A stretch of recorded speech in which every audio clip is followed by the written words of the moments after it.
두 번째 섹션. 그러면은 뭐 쓸만한 우리가 커절 모델들이 뭐가 있을까를 이제 살펴볼 건데, 우리가 벌써 이제 이미 이 개념들은 배웠죠. 포텐셜 아웃컴이 뭐고, 그래프 베이스드가 뭐고, 그리고 여기다 이제 제가 하나 더 추가하는 건 멀티 암드 밴딧도 다룰 거예요. 그리고 여기서 편의상 이제 우리가 포텐셜 아웃컴 그냥 이코노메리라고 할게요. 기존 이코노메트릭스에서 이제 좀 약간 그 철학을 갖고 있는, 그러니까 인터벤션을 만들어서 그 인터벤션을 디자인하는 거죠. 그 임팩트를. 근데 이거는 이제 좀 조심스러울 수 있는데, 전 개인적으로 그러니까 어떤 새로운 메소돌로지나 어떤 방법에 접근을 할 때, 그러니까 먼저 데이터랑 임플리멘테이션을 해보는 걸 추천드려요. 그러니까 처음부터 페이퍼 읽고 막 티어리를 막 이렇게 생각하기보다는, 그러니까 먼저 이렇게 돌려보고, 그 다음에 이제 인덱스로 들어가는 걸 추천드려요. 거기서 이제 좀 더 쉽게 접근을 할 수 있는 부분이 있는 것 같아요. 그래서 제가 추천하는 패키지는 요즘 마이크로소프트가 되게 잘해요. 그러니까 Fair AI도 되게 잘하고, 그러니까 인더스트리 와이즈로 아주 프랙티컬한 AI는 개인적으로 MS가 굉장히 잘하는 것 같아요. 물론 뭐 다른 회사들도 잘하지만, 뭐 오픈 AI 같은 경우는 좀 더 이제 뭐 GPT나 이런 거, GPT도 샀죠, 마이크로소프트가. 예, 구글 브레인은 이제 조금 더 하이 레벨인 것 같아요. 더 소피스티케이트한 주제를 하고, 프랙티컬한 건 MS 거 굉장히 추천드려요. 많이 보는 거. 그래서 패키지도 쟤네들이 이코노멜이랑 두아이라고 해서 둘 다 이제 패키지가 있는데, 매뉴얼이 진짜 잘 돼 있어요. 그래서 만약에 그러니까 어떤 페이퍼부터 읽어야 될지 잘 모르겠다 싶으면 쟤네 매뉴얼부터 읽고 그 다음에 페이퍼로 가는 것도 저는 추천드려요. 그리고 멀티암드 밴딧은 되게 유용한 방법이긴 한데, 이 파이프라인 구축이 살짝 까다로워요. 왜냐면 회사랑 이게 데이터부터 시작해서 이터레이션이 되는 그 파이프라인을 짜야 되기 때문에, 아마 저거는 그러니까 실시간으로 돌아야 되잖아요. 이게 뭘 시도해보고 피드백을 받고 시도해보고 피드백을 받는 파이프라인 만들어야 되기 때문에, 아마 저거를 구축하실 수 있으면은 뭐 프레임은 크게 뭐 의미가 없을 것 같아요. 그래서 저는 좀 더 인투이션이랑 어플리케이션 팁 쪽으로 좀 많이 다룰게요. 그래서 이콘ML 그냥 기존의 확장이다. 근데 이제 이게 되게 중요해요. 두 번째 문장. 이미 우리는 커절 릴레이션이랑 스트럭처를 알고 있어야 돼요. 컨파운더가 예를 들어 누가 컨파운더고 누구한테 영향을 미치고를 알고 있어야 돼요. 그래서 우리가 이제 찾아보면은 굉장히 많은 이름들이 있어요. 뭐 메타러너도 있고, W 로브스트 러닝도 있고, 더블 머신 러닝도 있고, 딥 아이비도 있고. 근데 결과적으로 제가 하고 싶은 얘기는, 얘네들이 하는 일이 다 비슷해요. 우리가 도출하고자 하는 목적은 거의 비슷해요. 그렇기 때문에 얘네들이 이름이 다 다르고 막 그렇다고 해서 막 이렇게 막 겁먹고 그럴 필요 없어요. 그냥 하는 애들이 똑같은데 그냥 서로 다른 관점으로 이 문제를 푼다라고 그냥 편하게 생각하세요. 똑같은 애들이다, 그냥. 그리고 이상적으로는 익스페리먼털 데이터가 있을 때가 제일 좋아요. 그래서 솔직히 제가 추천드리는 건 A/B 테스팅이 되는 환경에서 이코노멜을 쓰는 걸 제일 추천드려요. 그럼 이제 디테일을 보시겠습니다. 예, 결국에는 어프로치는 다르지만 꼴은 같다. 그래서 우리가 더블리 로부스트, 뭐 더블 머신, 뭐 메타 이런 거는 그냥 어떤 어프로치를 얘기하는 거고, 심지어 이 어프로치를 구현하기 위해서 굉장히 다양한 모델들을 매칭해서 쓸 수 있어요. 그렇기 때문에 실제 메소돌로지는 엄청 많아질 수 있지만, 예, 그렇다고 해서 얘네들이 다 다른 애는 아니다. 그래서 뭐 랜덤 포레스트를 쓰면은 그게 뭐 커절 포레스트가 되는 거고, 뭐 약간 이런 거예요. 그러면은 머신러닝 베이스드 커절 인퍼런스를 왜 쓰냐? 그러면은 첫 번째, 이거는 머신러닝 쓰는 이유죠. 더 퍼포먼스가 나으니까. 근데 이거는 조건이 있어요. 데이터가 굉장히 풍부할 때만 적용되는 거예요. 데이터가 만약에 부족하면은 그냥 옛날에 트레디셔널하게 어떤 가정이 들어간 모델들이 잘 워킹할 수도 있다는 거는, 예, 염두해 주시면 될 것 같고요. 이게 핵심이에요. 두 번째, 헤테로지네이티 이펙트 트리트먼트. 그러니까 기존에는 우리가 이제 에버리지 트리트먼트 이펙트를 주는 거예요. 그러니까 무슨 얘기냐면, 우리가 쿠폰을 줬냐 안 줬냐에 따라서 그 그룹들의 그냥 평균적인 차이밖에 못 보잖아요. 근데 여기서 ML이 들어가면서 컨디셔널이 하나 더 붙을 수 있는 거예요. 그 얘기는 뭔 얘기냐면, 그 똑같은 이펙트인데 그냥 그걸 우리가 평균을 내는 게 아니라 사람마다, 그러니까 얘네들의 캐릭터리스틱스에 따라서 그 이펙트가 다를 수 있다는 거죠. 그거를 디라이브 하는 게 사실은 이코노멜의 가장 현재로서는 제일 프랙티컬리 큰 목적이에요. 그리고 그 나머지는 다 딥러닝이나 머신러닝 강점들이죠. 예를 들어서 하이디멘저널이나 스파르스한 데이터를 처리할 수 있다. 왜냐면은 아까 더블 머신러닝이나 뭐 WLO스트에다 이런 거는 라소 같은 거 그냥 갖다 붙이면은 스파르스한 데이터를 처리할 수 있잖아요. 뭐 그런 식으로 쓸 수 있고요. 그리고 데이터 폼도 굉장히 플렉서블하게 쓸 수 있다. 예를 들어, 그러니까 오히려 학문적으로는 이런 쪽이 더 뭔가 좀 특이할 수도 있어요. 그러니까 기존에 쓰지 않던 어떤 데이터셋, 뭐 이미지라든지 아니면은 뭐 그런 데서 새로운 변수를 만들어서 그거를 갖고 커절 임팩트를 뽑는다. 뭐 이런 거는 저는 아직도 좋은 페이퍼가 될 수 있는 가능성이 있는 것 같아요. 그냥 어썸션이 당연히 적겠죠. 저거는 아무래도 그냥 머신러닝이라는 게 논패러메트릭 하니까. 그래서 뭐 실제 장점들은 우리 그 이코노밀 페이지 가면은 잘 정리돼 있어요. 어떤 특징들이 있고 얘는 언제 쓸 수 있고.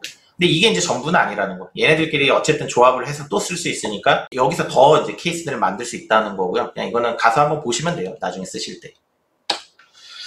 그러면은 이제 왜 그러면 이코노밀을 쓰는지에서 한번 이기잼플을 보여드릴게요. 이것도 이코노밀에 나온 건데 뭐 보죠. 그러면은 뭐 타겟팅이다, 퍼스널라이제이션이다, 뭐 저런 얘기들이 있죠. 결국에는 뭔 얘기냐면 다 똑같은 얘기를 하는 거예요. 우리는 헤테로지네이티 이펙트를 갖고 비즈니스에 이용할 거다라는 얘기를 저렇게 다 어렵게 얘기한 거예요. 그냥.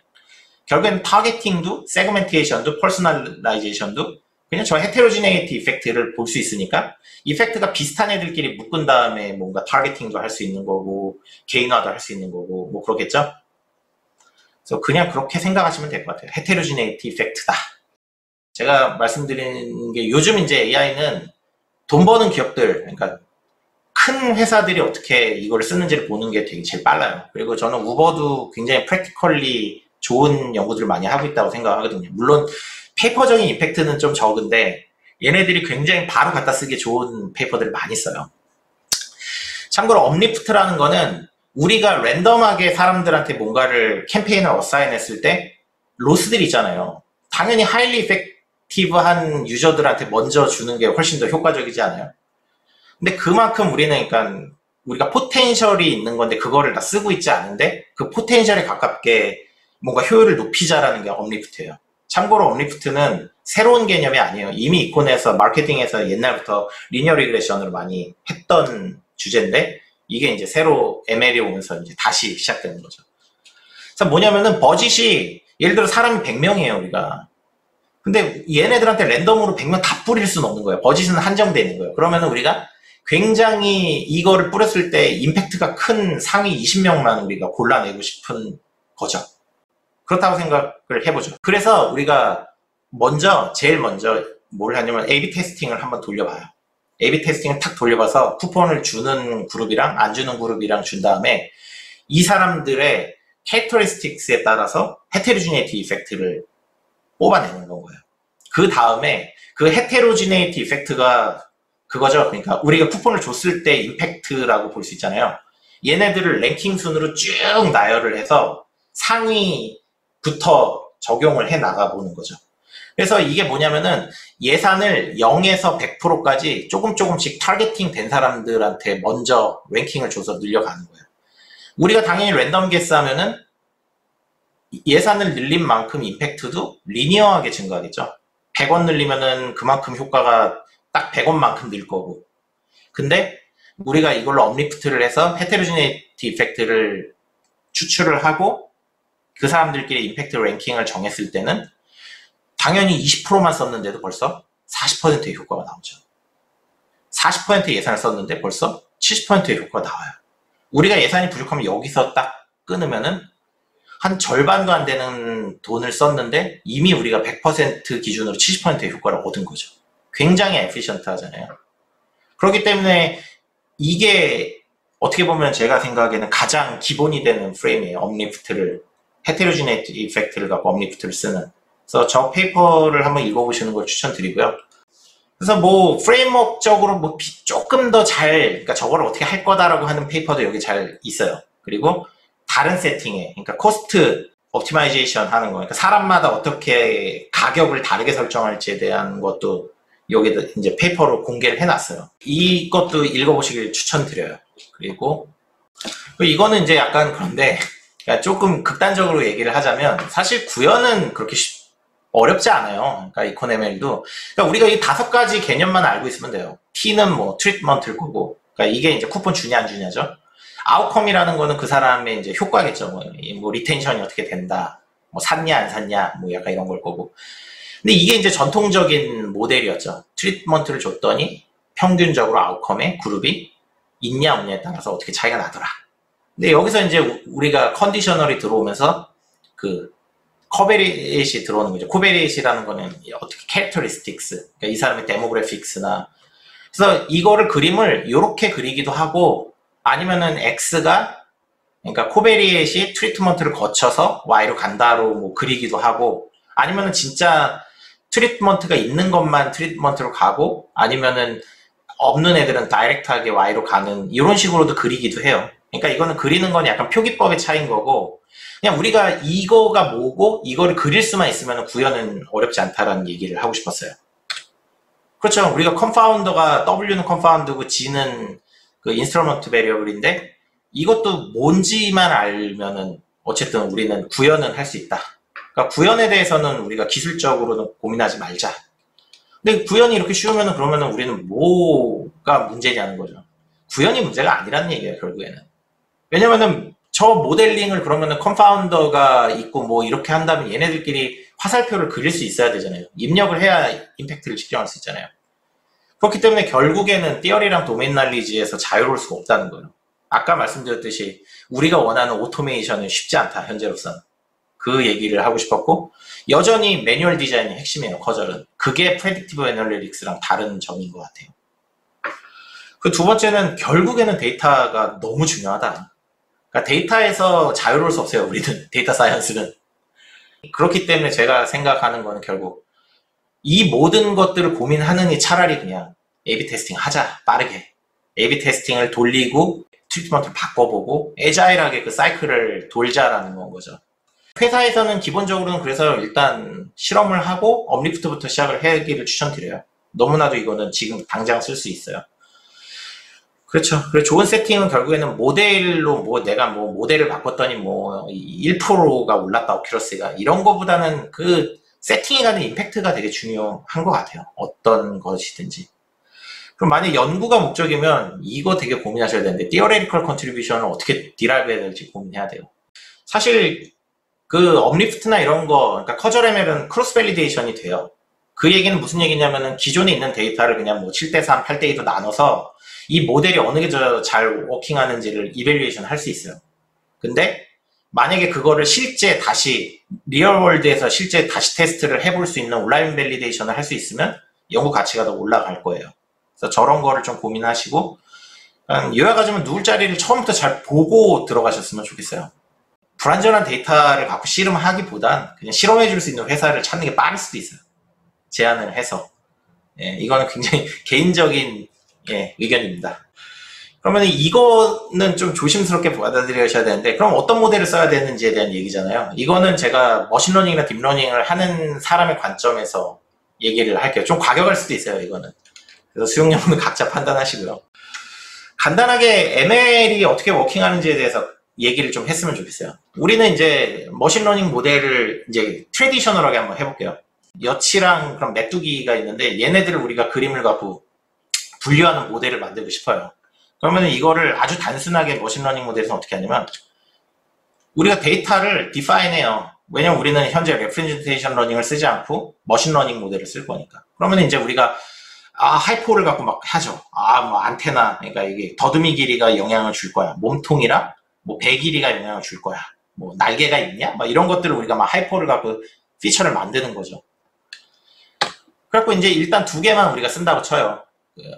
이게 배 길이일 거고, 이게 이제 안테나 더듬이 길이일 건데, 이게 이제 Y죠. X 2개, Y 하나. 우린 이걸 갖고 이제 클래시피케이션을 할 거예요.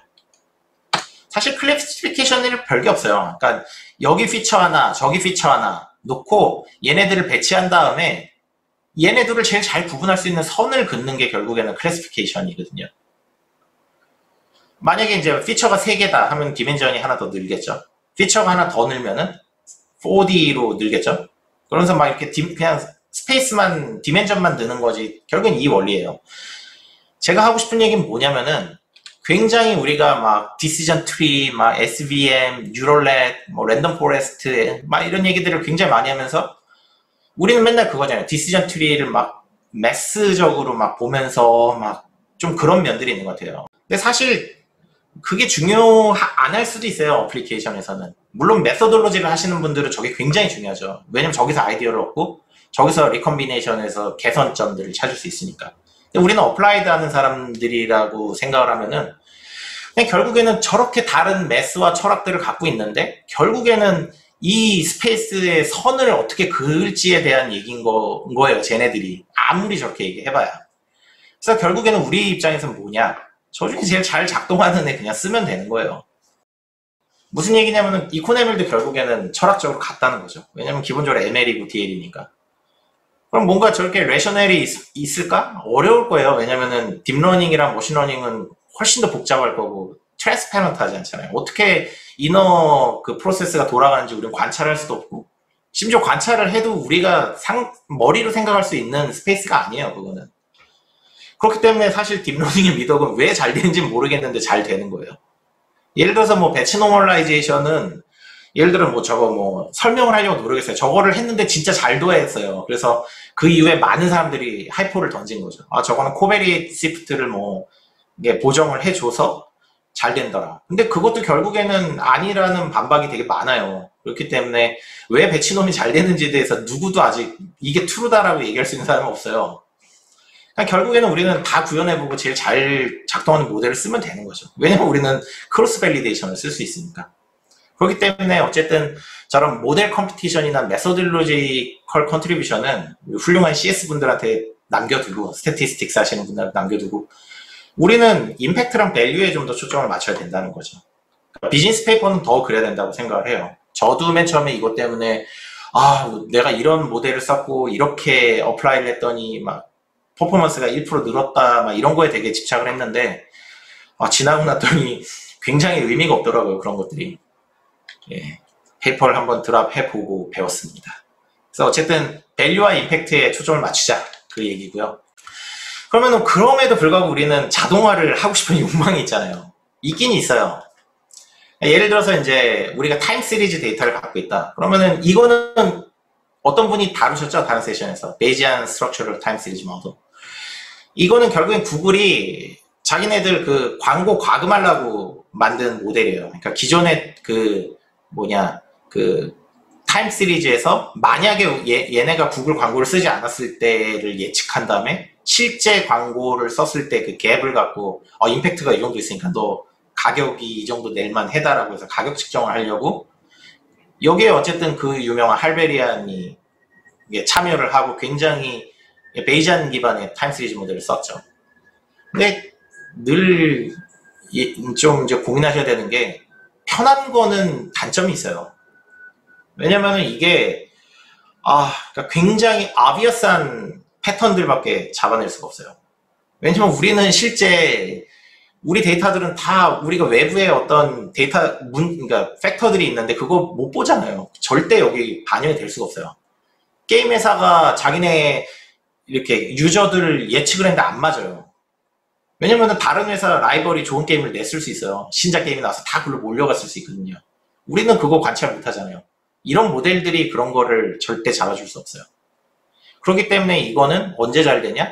그러니까 트렌드, 시즈널, 사이클리닉 같은 굉장히 obvious한 타임 시리즈 패턴을 예측할 때만 잘 먹혀요. 그러니까 조금 더 나은 타임 시리즈인 거지 그래도 타임 시리즈라는 얘기죠.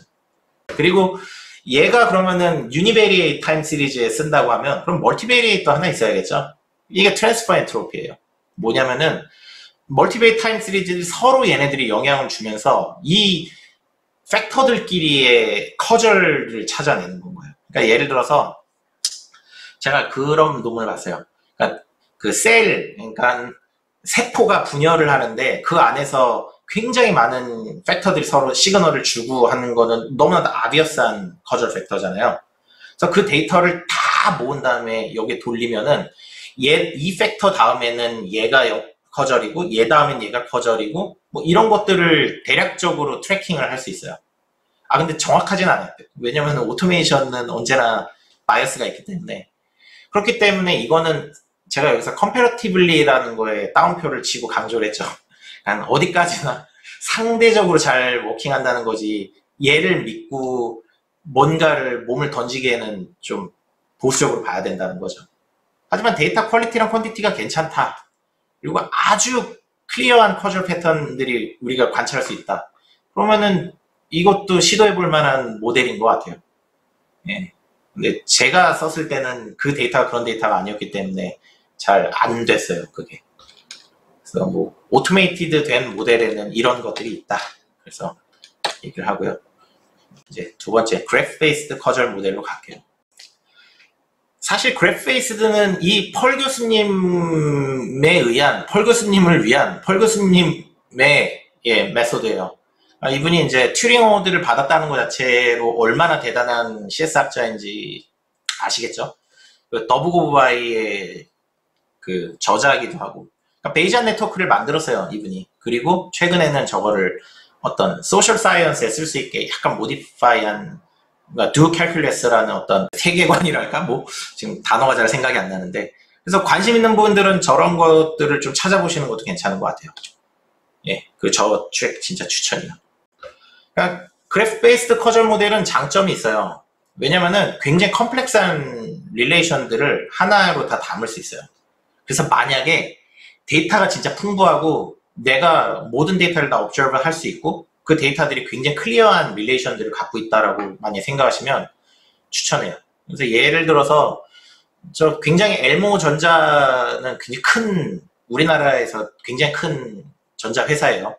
근데 해외 콜센터에서 이 모델을 도입을 했는데 왜 도입을 했냐면, 예를 들어 우리가 백색 가전은 마진이 되게 적게 남잖아요. 그러니까 냉장고를 하나 비싼 거를 팔아도 예를 들어 기사를 한번 불러면은 그게 똔똔이가 되는 거예요. 그러니까 마진이 안 남아요, 기사를 한번 부르면은. 왜냐면 인건비가 비싸니까, 미국은. 근데 문제는 사람들이 냉장고가 고장났다고 하는데 기사를 불렀더니 한번 통통 치니까 다시 돌아가는 경우들이 생각보다 많은 거예요. 근데 그게 거의 냉장고 한 대 판 정도의 손실이 나니까 그걸 줄여보자라고 해서 콜센터에서 사람들한테 퀘스천들을 던져주고 그 퀘스천들의 yes or no에 따라서 최종적으로 이게 그 솔루션들을 매칭해주는 거를 그래프 베이스드 커즐 모델을 만든 거예요. 왜냐면 그건 커즐이잖아요. 어떤 걸 했어요. 돼요? 안 돼요? 그러면 다음으로. 이거는 굉장히 커즐 릴레이션이 있는 거거든요. 그래서 저거를 도입해서 굉장히 많은 비용을 아꼈다는 얘기를 들었어요. 그래서 만약에 그렇게 진짜 클리어한 커즐 릴레이션이 있다 그러면은 이거를 도입해볼 만해요. 아까 말씀드렸듯이 듀 캘큘러스는 베이지안 네트워크를 약간 소셜 사이언스적으로 이제 어댑트한 건데, 이거는 다른 분이 벌써 설명한 걸로 알고 있어요, 다른 세션에서. 그렇기 때문에 관심 있으신 분들은 이걸 찾아보시길 추천드려요. 여기서는 그냥 생략할게요. 사실 제가 이거를 왜 이렇게 짧게 다뤘냐면, 솔직히 말씀드리면 소셜 사이언스에서는 쉽지 않은 것 같아요, 이거 적용하는 게. 왜냐면 이거는 굉장히 많은 포텐셜을 갖고 있는 건 맞아요. 왜냐면 그게 복잡한 것들을 적용할 수 있고, 어떻게 보면 굉장히 스태티스틱스 학자들이 좋아할 만한 방법이잖아요. 근데 적용이 쉽진 않아요. 그렇기 때문에 저는 그러니까 소셜 사이언스보다는 굉장히 클리어한 커즐 릴레이션이 관측되는, 예를 들어 뭐 엔지니어링이라든지 바이오메디컬이라든지 아니면 공장의 뭐 프로세스 매니지먼트라든지 이런 거라면은 시도해 볼 만한데, 우리가 하는 굉장히 이렇게 좀 데이터 자체가 굉장히 너리한 상황에서는 그냥 글쎄요예요. 그리고 근데 저는 어쨌든 포텐셜은 굉장히 많을 거라고 생각하고, 현재 이제 커즐 그래프 베이스로 어떻게 딥러닝하고 이게 합쳐지고 있는지 트렌드를 보고 싶으면 이 페이퍼 추천해요. 우리 엔지오 교수님 계시죠? 진짜 좋아요. 이 페이퍼는 한번 읽어보시길 추천드릴게요. A/B 테스트를 그러면 우리가 딥러닝으로, 머신러닝으로 어떻게 그 효율을 높일 수 있을지에 대한 좀 고민을 했는데, 그게 멀티아임드 밴딧이거든요. 그거를 짧게 설명을 드릴게요. 기본은 강화학습에 있어요. 그러니까 사실 그러니까 밴딧을 강화학습으로 넣는 사람도 있고 안 넣는 사람도 있는데, 그러니까 약간 원시적인 형태, 그러니까 트레디셔널 RL이라고 보셔도 무방할 것 같아요. 그러니까 리인포스먼트 러닝이 기존에 이제 딥러닝의 슈퍼바이스드나 언슈퍼바이스드랑 다른 게, 얘네는 구조가 달라요. 그러니까 어떤 옵저베이션, 우리가 이거 옵저베이션은 우리가 보고 있는 현상이죠. 데이터죠. 근데 만약 우리가 그거를 전부 다 관측할 수 있으면 우리가 그걸 이제 스테이트라고 부르는데, 그러니까 데이터를 봐요. 봤는데 거기서 이제 트라이 앤 에러로 액션을 하나 취해봐요. 그랬더니 어떻게 변하더라 해서 그게 올바른 방향으로 가면은 리워드를 하나 주고 안 좋은 방향으로 가면은 깎는 거죠. 이게 기본적인 리인포스먼트 러닝의 어떤 세팅이라고 보시면 돼요. 결국에는 밴딧도 같은 거예요. 근데 여기서 제일 중요한 개념은 이것만 아시면 될 것 같아요. 익스플로레이션이랑 익스플로이테이션이라는 개념이 있어요. 근데 이거는 우리 인생하고도 되게 맞닿아 있는 개념인 것 같아요. 제가 되게 좋아하는 개념인데, 익스플로레이션은 말 그대로 그냥 탐험하는 거예요. 안 해본 거를 해보는 건 거예요. 예를 들어서 뭐 우리가 맨날 이코노메트릭스, 뭐 PSMDND 관련된 페이퍼를 썼는데 새로운 연구 분야를 개척해보겠다. 이건 익스플로레이션인 거죠. 익스플로이테이션은 내가 지금 현재 알고 있는 것들 중에서 이걸 더 뽑아먹을 만큼 더 깊게 뽑아먹는 거예요. 그래서 내가 진짜 PSMDND를 잘한다. 그럼 더 깊게 가는 거죠. PSMDND로 나는 더 여기다 가겠다 하면서. 그래서 예를 들어서 이제 뭐 레스토랑을 가는데 익스플로레이션은 새로운 음식 먹어보는 거고, 익스플로이테이션은 내가 좋았는데 가서 그냥 그 즐거움을 느끼는 거죠. 그래서 뭐 오일 드릴링 새로운 데 뚫어보냐, 여기 뭐 비슷한데 잘 내가 아는데 뚫어보냐, 뭐 물고기 잡이도 비슷할 거고 애드버타이즈도 비슷할 거고, 우리 인생도 그런 거죠. 언제나 우리는 삶이라는 거는 결국엔 익스플로레이션과 익스플로이테이션을 어떻게 밸런스를 잘 아주 영리하게 얘네들 어떻게 조합하느냐에 달려 있는 것 같아요. 이게 어쨌든 멀티암드 밴딧과 강화학습에 있어서 가장 중요한 개념이다. 왜냐면 데이터가 있고 우리가 모르는 피처 스페이스도 어쨌든 익스플로어 해야 되고, 우리가 여기가 맞겠다 싶으면 거기도 파고 들어야 되니까요. 그죠? 그럼 멀티암드 밴딧은 아주 간단해요. 우리가 카지노를 땡기는데 돈을 왕창 벌고 싶어요. 근데 이렇게 카지노가 4대가 이렇게 있다고 치죠. 근데 뭐가 대박이 나는 세팅인지 모르는 거예요. 얘네들끼리 다 세팅 그 값이 다르게 설정이 돼 있다라고 생각을 하는 거죠.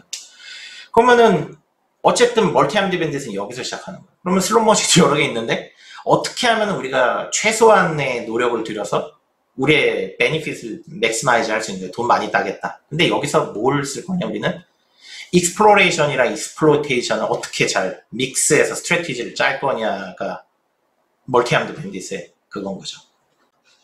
그러면은 여기서 이제 그러면은 익스플로레이션은 뭘까요? 내가 안 땡겨본 다른 거를 땡겨보는 게 익스플로레이션이겠죠. 계속 기계를 바꿔가면서 땡기는 게 익스플로레이션일 거고, 익스플로이테이션은 똑같은 기계를 계속 땡기는 걸 익스플로이테이션이라고 볼 수 있겠죠. 뭐 예를 들어서 클리니컬 트라이얼스죠. 그러니까 트리트먼트는 우리가 이제 적용을 해보는 거예요. 사람들한테 막 주사를 놔보는 거죠. 근데 이제 저것도 저렇게 적용이 될 수 있는 거죠. 그러니까 리워드라는 거는 사람들이 실제 그게 낫냐 안 낫냐 뭐 이런 거를 볼 수 있는 건 거고, 그다음에 익스플로레이션이라는 거는 굉장히 여러 사람들한테 다 맞춰보는 거고, 익스플로이테이션이라는 건 이 사람 이런 종류의 사람들이 잘 들 것 같은데 하는 사람들한테 더 실험을 해보는 거죠. 그래서 결국에는 그거를 잘 매칭하는 거고, 온라인 애드버타이징도 똑같은 거예요. 저 슬롯머신이라는 건 결국에는 어떻게 보면은 광고 채널로 볼 수 있는 거죠. 어떤 광고 채널에 돈을 얼마만큼 우리가 배분할지에 대한 문제로 볼 수 있는 거죠. 그러면은 우리가 가장 기본적으로 나이브하게 그러면은 우리가 뭘 할 수 있을까? 이게 이제 그 입실론 그리디 어프로치예요. 나이브 어프로치랑. 그러니까 뭐냐면 우리가 가장 원시적으로 할 수 있는 건 두 가지예요. 그러니까 풀로 익스플로레이션을 땡기든지 풀로 익스플로이테이션을 땡기든지. 그러니까 풀로 익스플로레이션이라는 건 이것도 하고 저것도 하고 하는 거겠죠. 그렇다는 얘기는 뭐겠어요? 랜덤리 추스하는 게 풀리 익스플로레이션이겠죠. 그러면 여기서 익스플로이테이션을 최고로 한다는 건 뭐겠죠? 몇 개 그냥 땡겨본 다음에 그 중에 터진 거 계속 땡기는 거죠. 그래서 첫 번째 거는 랜덤 스트래티지라고 우리가 부르는 거고, 두 번째 거는 그리디 스트래티지라고 불러요, 일반적으로. 그리고 여기서 입실리언 그리디라는 거는 얘네 둘의 비율을 그냥 섞는 거예요. 그러니까 예를 들어서 우리가 반반이다. 그러면은 동전 던지기를 해서 앞면이 나오면 익스플로레이션, 그리고 뒷면이 나오면 익스플로이테이션을 하겠다. 이거는 입실론이 0.5인 입실론 그리디 어프로치가 되는 거죠. 이게 굉장히 원시적인 건 거예요. 익스플로레이션도 하고 익스플로이테이션도 하는데 나는 저렇게 운에 한번 맡겨보겠다. 반반을 해보겠다.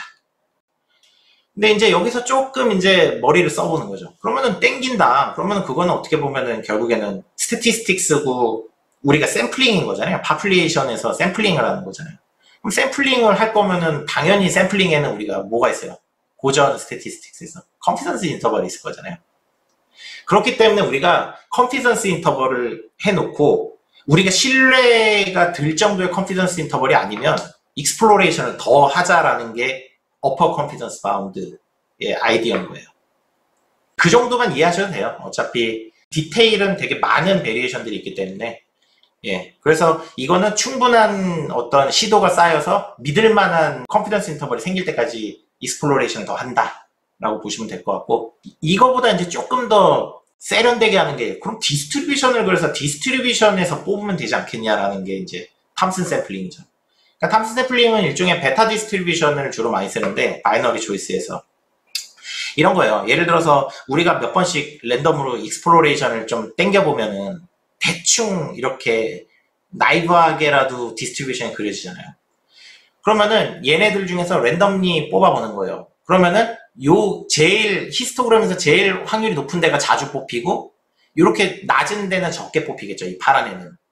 빨간 애도 여기가 제일 많이 뽑힐 거고, 양쪽으로 가는 걸수록 적게 뽑힐 거고, 그린은 요 포인트가 제일 많이 뽑힐 거고, 양쪽으로 갈수록 적게 뽑히겠죠. 그래서 얘네들을 하나씩 다 뽑아본 다음에 이 중에 제일 큰 X가 뽑힌 애를 한번 땡기는 거예요. 그러니까 디스트리뷰션에서 뽑으면은 우리가 X를 0에서 1 사이에 뭔가를 뽑을 수 있잖아요. 근데 이렇게 볼록한 확률 밀도가 높은 데서 자주 뽑힐 거잖아요. 그러니까 이제 얘네들이 좀 더 이쪽으로 스큐드 되거나 좀 더 확률 분포가 민이 더 큰 애들이 자주 뽑히겠죠. 그러니까 이거를 밸런스를 이렇게 디스트리뷰션으로 하는 게 이제 톰슨 샘플링 메소드예요. 근데 일반적으로 현재로서는 그러니까 많은 페이퍼들이 물론 다를 수도 있는데, 그러니까 이런 그리디나 아니면은 UCB보다는 탐슨이 기본적으로는 조금 더 잘 돼요. 잘 워킹을 하기 때문에 시작할 때 베이스라인을 탐슨으로 잡는 것도 추천드려요. 그리고 그러면은 우리가 이제 여기서 밴딧은 그냥 채널 놓고 땡겨보는 건 거잖아요. 랜덤 샘플링이잖아요. 그러니까 A/B 테스팅의 발전형이라고 볼 수 있는 거잖아요. 좀 더 A/B 테스팅을 효과적으로 횟수를 줄여서 최적화하자라는 건데, 여기서도 그 우리가 이코네멜에서 썼던 것처럼 헤테로지네이티 이펙트 같은 거를 우리가 할 수 있어요. 그거를 우리가 뭐라 그러면 이제 컨텍스추얼 밴딧이라고 그러는데, 그 채널들이 있는데 그 채널들의 코베리에이트를 같이 여기다가 넣어서 고려를 하는 건 거죠. 그 채널의 특성들도 같이 고려를 해서 땡기는 거예요. 그래서 이게 이제 조금 더 컨텍스추얼 밴딧이 조금 더 어드밴스 된 거. 그래서 데이터가 있으면은 요즘은 거의 이제 시작은 컨텍스추얼 밴딧부터 시작을 한다고 보시면 돼요. 헤테로지네이티 이펙트를 하는 이코네멜이랑 컨텍스추얼 밴딧이랑 굉장히, 그러니까 아이디어는 비슷하다. 그런 거고요. 네, 여기까지 발표입니다.